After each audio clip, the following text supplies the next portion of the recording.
Social engineering. Very interesting topic. Watch this video. Do you know which country made TikTok? China. Do you know that China controls the algorithm of what you see? Do you know this? If you're in America and you open up TikTok, if you're in Britain and you open up TikTok, there is a specific algorithm to reach you that is not in China.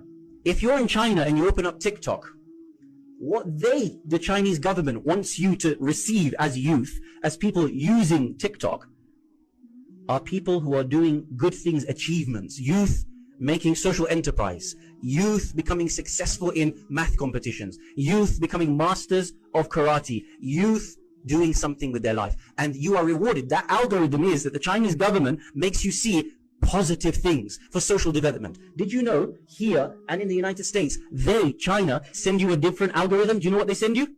All the nonsense that you see. They want you to see girls dancing, boys and girls dancing with each other, pranks upon your parents, pranks upon people. How many pranks do you see? Yeah, I'm not saying it's not funny. Some of them are downright hilarious. But if you want to destroy a nation, destroy a generation, you make them in their mind be rewarded with the dopamine for thinking stupid things are good, thinking that this is what you're supposed to grow up doing. A large proportion of people grow up thinking that this is what life is about.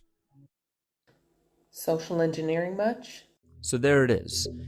At first blush, you felt something stirring inside you. And that's the engineering of the video itself. The specific topic that was made, and then the addition of that woman at the end saying it was social engineering. I want to break down the premise of how we come to think about these types of videos at all. Now, for one, this is a very short clip. There is a lot of context clipped out, so this one point can be made. That's the nature of social media.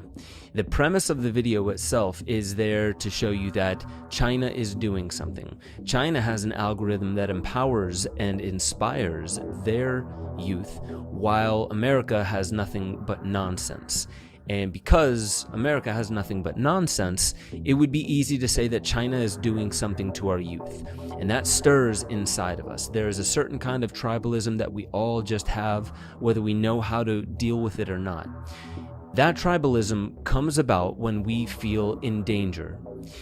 In danger, we go from the exploratory state, the possibility that there could be a gift or a wonderful journey to embark upon, all the way to the I need to scan what things are safe and what things are not safe, and retreat back into older patterns, more familiar faces, and all the things that the past has taught us. When we're in fear, we're driving into the future using only our rearview mirrors, like Marshall McLuhan says.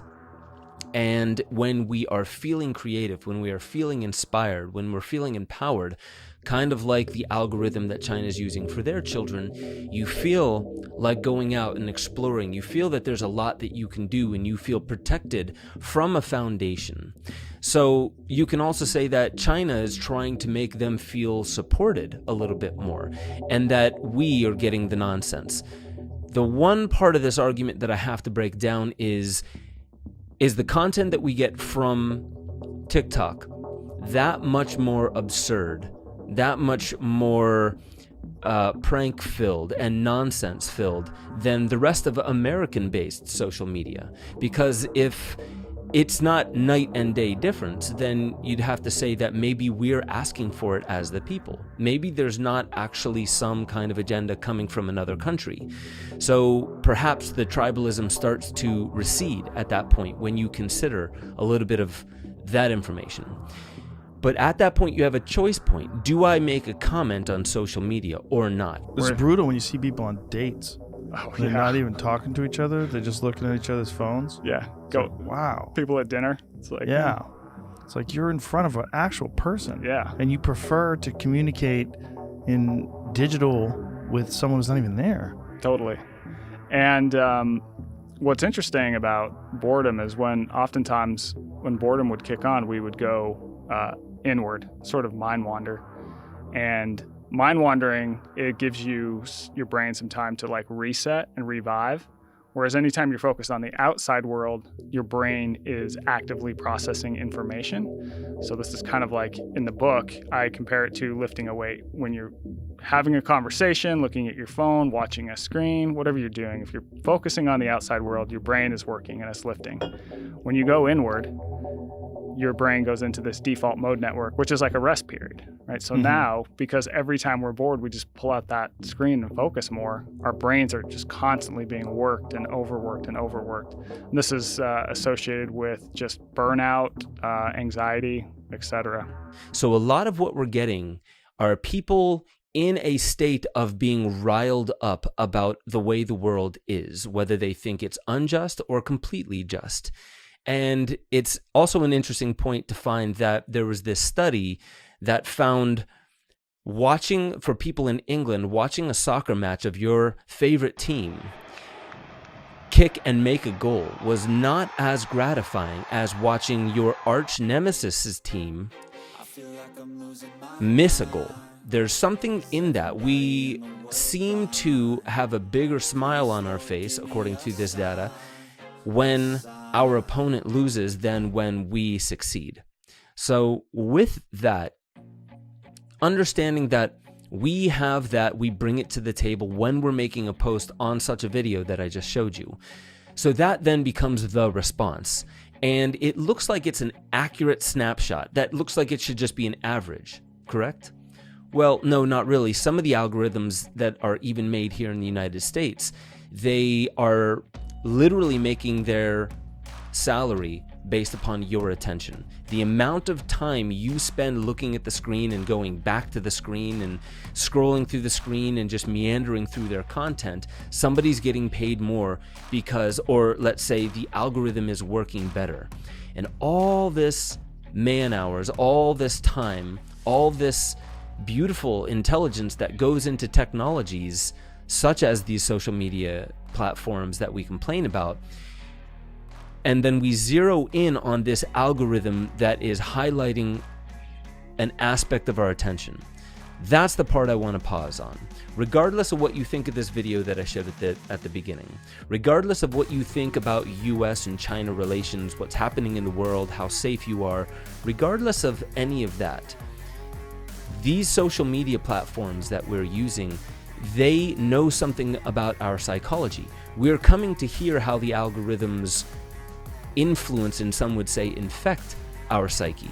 But in many ways, if we were to look at the intelligence that goes into these algorithms, we may be able to see something deeper about psychology than we're being told out there in the world.